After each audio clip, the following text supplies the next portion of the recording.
Hello friends, ನಮಸ್ತೆ. ವರಲಕ್ಷ್ಮಿ ಕಿಚನ್ಗೆ ಸ್ವಾಗತ. ಈಗ ನಾನು ಬದನೆಕಾಯಿ ಗೊಜ್ಜು ಮಾಡಿದ್ದೀನಿ. ಹೇಗೆ ಮಾಡೋದು ಅಂತ ನೋಡೋಣ.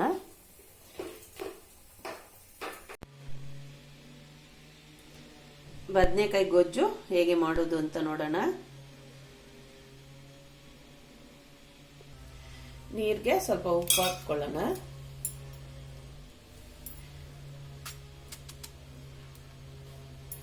ಈ ಥರ ಬದನೆಕಾಯಿ ಕಟ್ ಮಾಡ್ಕೋಬೇಕು. ತುದಿ ಸ್ವಲ್ಪ ಕಟ್ ಮಾಡ್ಕೋಬೇಕು. ಇಷ್ಟೊಂದು ಉದ್ದ ಬೇಡ. ನೋಡಿ, ಈ ಥರ ಇಷ್ಟಿದ್ರೆ ಸಾಕು. ಬದನೆಕಾಯಿ ಗೊಜ್ಜಿಗೆ ಬೇಕಾಗಿರೋಂಥ ವಸ್ತು: ಒಂದು 5 ಚಿಕ್ಕ ಚಿಕ್ಕದು ಈರುಳ್ಳಿ, 3 ಟೊಮೊಟೊ. ಇದು ಎಣ್ಣೆಯಲ್ಲಿ ಫ್ರೈ ಮಾಡ್ಕೊಳ್ಳೋಣ.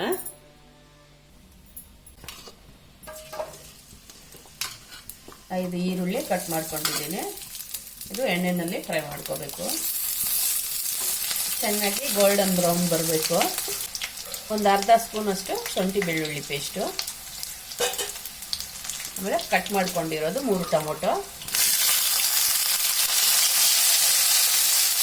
ಚೆನ್ನಾಗಿ ಫ್ರೈ ಆಗಲಿ.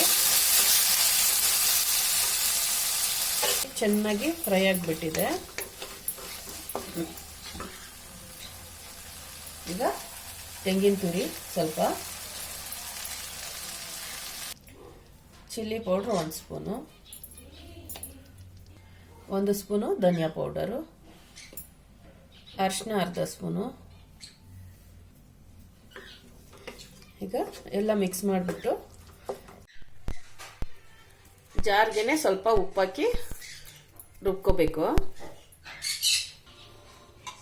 ರುಬ್ಕೊಂಡಿದ್ದೀನಿ. ಈಗ ಈ ಮಸಾಲೆ ಹಾಕಿ ಬದನೆಕಾಯಿಗೆ ತುಂಬಿಸ್ಕೊಳ್ಳೋಣ.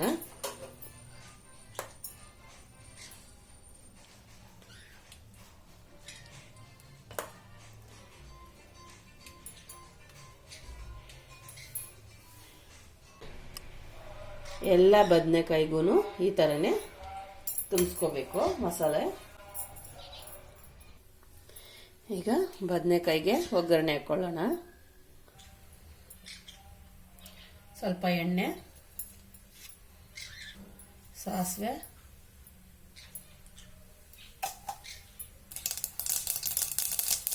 ಕರಿಬೇವು ಸೊಪ್ಪು. ಈಗ ಬದನೆಕಾಯಿ ಸೇರಿಸ್ಕೊಳ್ಳೋಣ.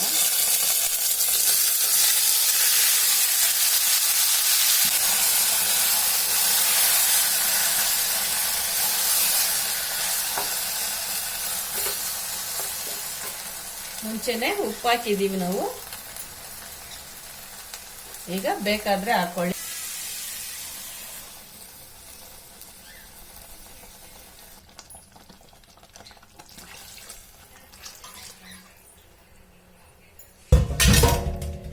ಈಗ ಕುಕ್ಕರು ಲಿಡ್ ಹಾಕ್ಬಿಡೋಣ. 1 ವಿಸಿಲ್ ಬರಬೇಕು, ಆಮೇಲೆ ನೋಡೋಣ.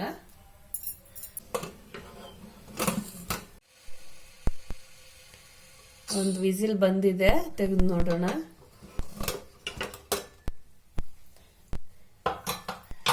ಬದನೆಕಾಯಿ ಗೊಜ್ಜು. ಈಗ ಉಪ್ಪು ಖಾರ ಎಲ್ಲ ಟೇಸ್ಟ್ ನೋಡ್ಕೊಳ್ಳಿ. ಇದಕ್ಕೆ ಒಂದು ಅರ್ಧ ಹೋಳಷ್ಟು ನಿಂಬೆ ರಸ ಸೇರಿಸ್ಕೊಳ್ಳೋಣ. ಹುಣಸೆಹಣ್ಣಿನ ರಸನೂ ಸೇರಿಸ್ಕೋಬೋದು, ನಿಂಬೆ ಹಣ್ಣಿನ ರಸನೂ ಸೇರಿಸ್ಕೋಬಹುದು.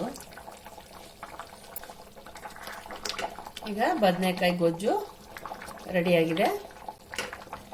ಅನ್ನದ ಜೊತೆ ಬೇಕಾದರೂ ತಿನ್ಬೋದು, ದೋಸೆ ಜೊತೆ ಏನಾದರೂ ತಿನ್ಬೋದು.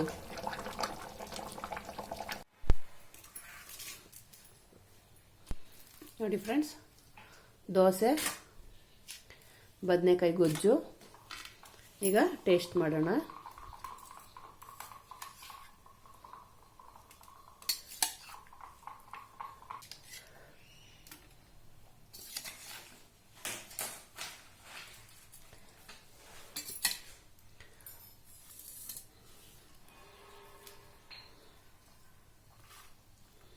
ಬಿಸಿ ಇದೆ.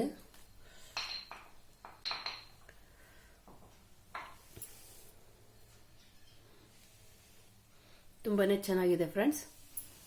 ನೀವು ಈ ಥರ ಮಾಡಿ ತಿನ್ನಿ. ನನ್ನ ವಿಡಿಯೋ ಇಷ್ಟ ಆಗಿದ್ರೆ ಲೈಕ್ ಮಾಡಿ, ಶೇರ್ ಮಾಡಿ, ಸಬ್ಸ್ಕ್ರೈಬ್ ಮಾಡಿ. ನನ್ನ ಚಾನಲ್ ನೋಡಿದ್ದಕ್ಕೆ ಧನ್ಯವಾದಗಳು.